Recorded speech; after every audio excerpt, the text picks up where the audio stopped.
I remember when my son was born, and it was December 29th, and it was in 2008. Me and my ex-wife were going to her last checkup for my son was supposed to be born, and he was actually supposed to be born on New Year's Day, but he ended up coming a little early. So when we show up to the doctor's appointment, you know, I'm just thinking it's a normal checkup, you know, right before she actually goes into labor. Well, it just so happened that the doctor, that my wife's doctor at the time, she said, "Hey, look, I'm actually going on vacation here tomorrow, so what I would like to do is to have this baby right now, because I want to deliver the baby personally." And in my mind, I'm like, "Oh wow, yeah!" I get all excited. I'm like, "Oh yeah, that's what's up." And my wife is just so, she looks like she's frantic about it. So the doctor tells her, like, "Look, I'm going to go ahead and induce labor. We're going to go ahead and break your water, and if you need to, we can, y'all can go home and get some stuff and pack to prepare for this." And so I'm like, "Oh, okay, all right." And I remember, I'll never forget, the nurse, she says, "Hey, look, I'm going to tell you right now, just go home and have lots of sex, because it'll help you when it comes to being dilated in order to give birth, right?"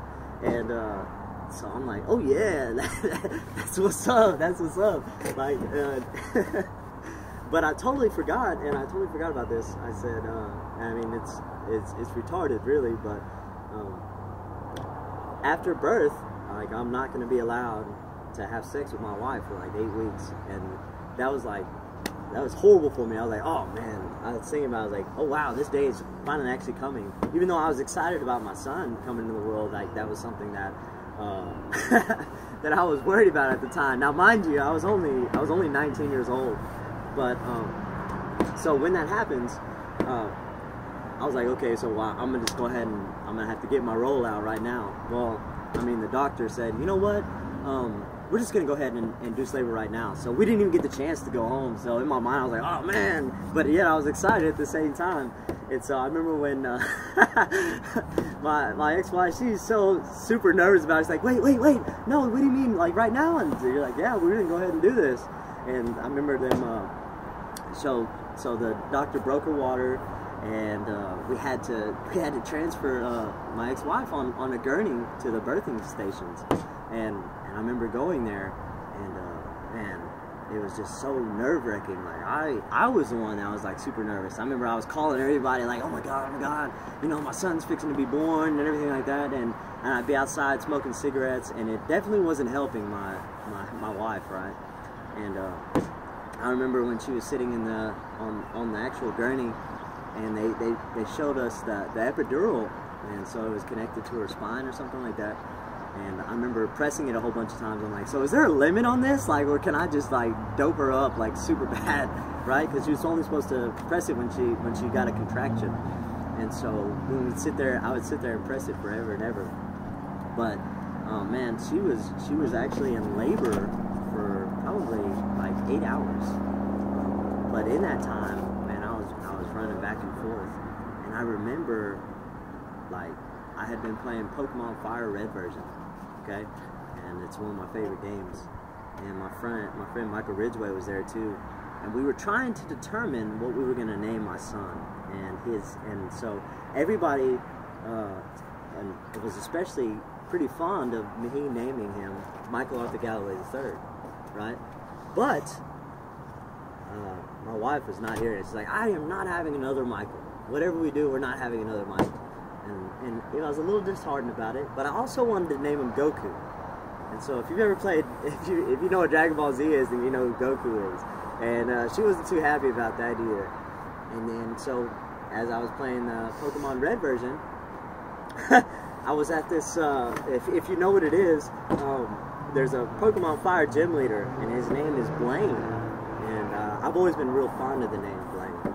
And so I remember just looking up, I'm like, so what about Blaine, right? Because she was so just like against me naming him Goku or me. I was like, what about Blaine? She's like, Blaine? She's like, yeah, I like Blaine.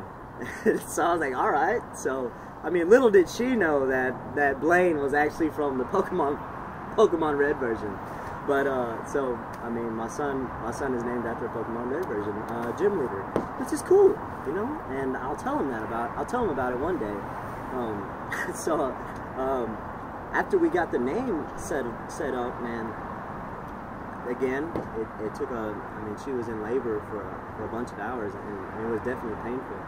And I know me being frantic didn't help at all, but I remember the exact, like, when she started, when it was time to give birth.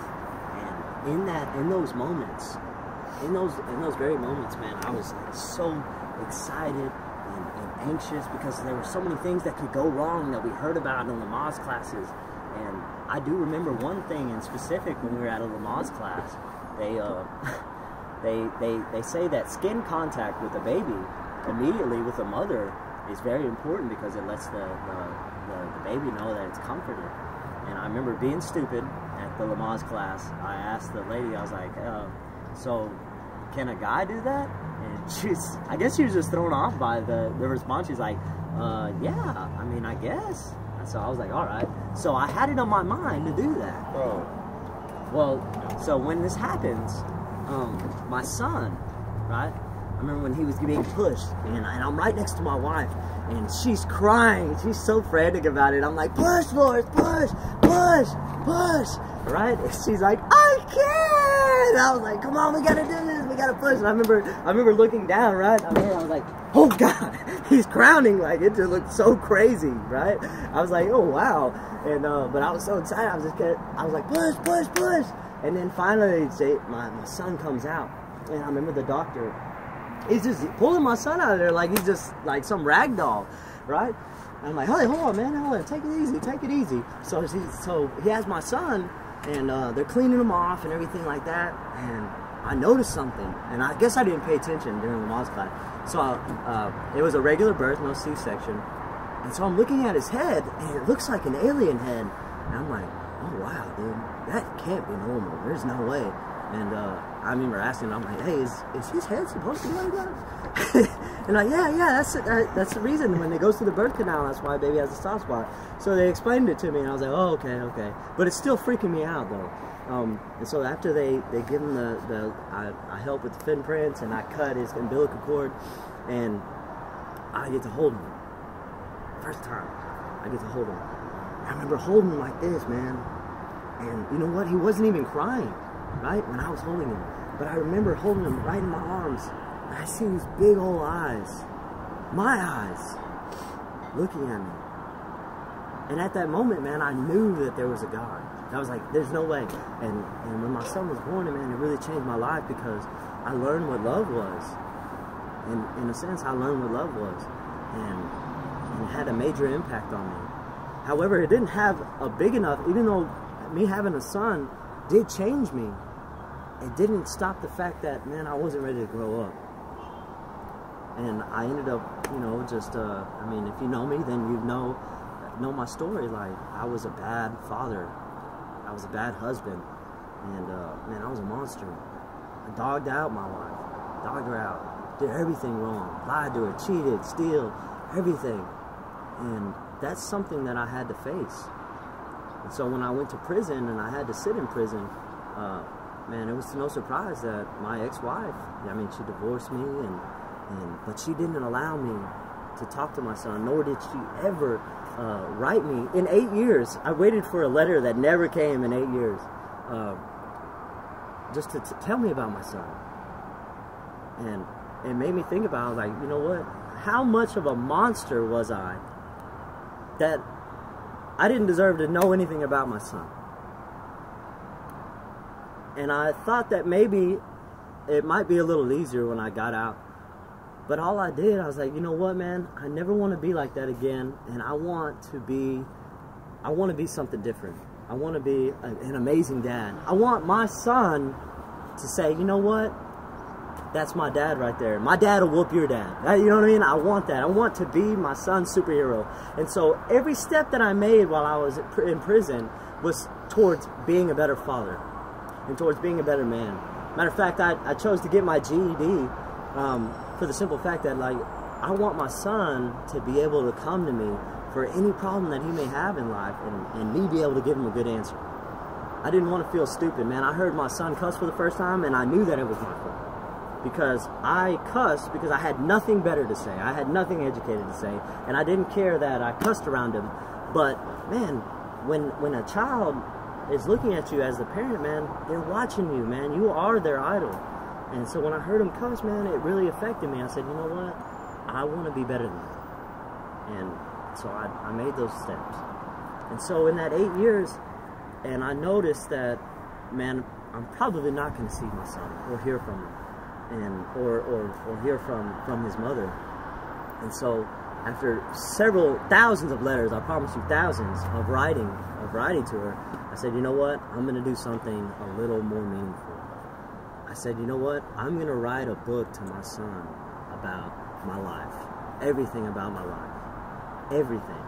So I made an entire book telling him about my faults, my successes, any life lesson that I ever had. I put it in this book and was very descriptive because, man, I want him to know who his father is. Even if he doesn't want to do it right now, I want him to one day realize that, man, I was trying. I was trying throughout these years as I dated. I was trying to reach out to him. And I don't want him to think that I didn't care or that I didn't love him, because that's the complete opposite. And I even made a vision board while I was in prison. And you can see that my son is in the middle right there. I actually cropped his photo out and put it in a background and put all these different little sayings on the outsides of it. Man, because every day when I got up and I was alone and I had no family and nobody was writing me and life was just hell, I wanted to remember my vision. My vision was to be my son's superhero. My vision was to make a difference in his life. And I want him to live a great life. And so that is how I beat that discouragement, man.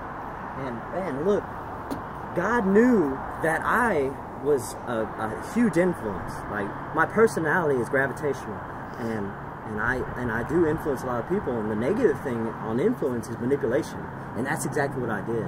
And so God knew how influential I could be around my son. So he took me out of my son's life because I would have been bad. He was saving my son from me. And so he gave me 8 years, which represents a new beginning. He gave me 8 years to get it right and to learn and to become a person of character, a man of integrity, an authentic man, so that I could better influence my son to make right decisions. And so now 8 years later, it's my chance now to see my son and to have an impact in his life, especially he's 10 years old now. And I'm facing setbacks right now because, I mean, we are on the devil's playground. The Bible says that, man, the ruler of this earth is the devil. And so he will constantly try to get you. Man, if you're not going, if you are not facing tension from the devil in your walk, in your life, it's because you're probably going in the same direction as him. And so I'm facing that right now. I'm facing it because, man, my ex-wife, she's a wonderful person. But she doesn't want me around my son. But that's because she doesn't know that I've changed, and she hasn't taken the time to even really realize that, and that's okay, and I'm okay with that. But it does hurt my heart. And so when I see out here, I'm out in the world, and I'm noticing all these parents, man, all these fathers, all these mothers that don't want to spend time with their children, that don't love, that are not loving on them, right? It's not that they don't love them, it's that they're not pouring enough into their kids. It disheartens me because they're not taking advantage of something that is so precious. And so I encourage you, man, if you have the ability to see your kids, if you have the ability to talk to your kids, man, love on them. Love on them. Do something that I can't. Please do something that I can, because I hate seeing it. I had to watch a brother that's thrown away his entire life, man. I watched this man at the bottom, and I watch him, and now he's fallen back, and he's got this beautiful little girl, and it's killing me to see that because I just want so bad to be in my son's life. But that's not going to waver me, because I'm going to learn from his mistakes. A smart man learns from his mistakes, but a wise man learns from the mistakes of others, and that is something that I thrive on. And so I'm going to continue to press in and to do this right. I hate that. I wish that me and my ex-wife could be cordial, but it's just gonna have to take a lot of proving, and I'm gonna do this the legal way. But man, if you're, and another thing I want to say is, if at this point in time you do spend time with your kids, man, I encourage you today to hug them just one more time, to kiss them just one more time, man, just tell them you love them one more time than normal. Man, make them feel special, man, because the kids are our future. And man, you have the ability. I encourage you, and this is something that I do every day. I walk around as if my son was with me at all times. So anywhere I go, if I wouldn't go there with my son, then I'm not going. If I wouldn't say something that I wouldn't say in front of my son, then I'm not going to say it. If I'm going to do something that I wouldn't do in front of my son, then I'm not going to do it. And it's something to live by, man. Man, my sister, she gave me this. My son before the last time she saw her, this was his favorite toy. And so that's my road dog right there, man. I carry him with me everywhere, man, because I just want to feel close to my son. And man, I just did this just to give a little testimony and just to encourage people, man. Like, no matter, and if you're going through what I'm going through right now, man, I feel for you, brother. I feel for you wherever you are, man. Wherever you are, I feel for you, man, and you're going to go through it. And I'm going to go through it with you. But do not give up. Do not give up on your kids. Whatever you do not give up on your kids. Man, I love y'all, man, and I'm praying for everybody, man. Doesn't matter if you're my enemy or I don't consider you my enemy, but if you consider me an enemy, then I'm sorry, man. And I pray for you. I pray for everybody. Love y'all, man.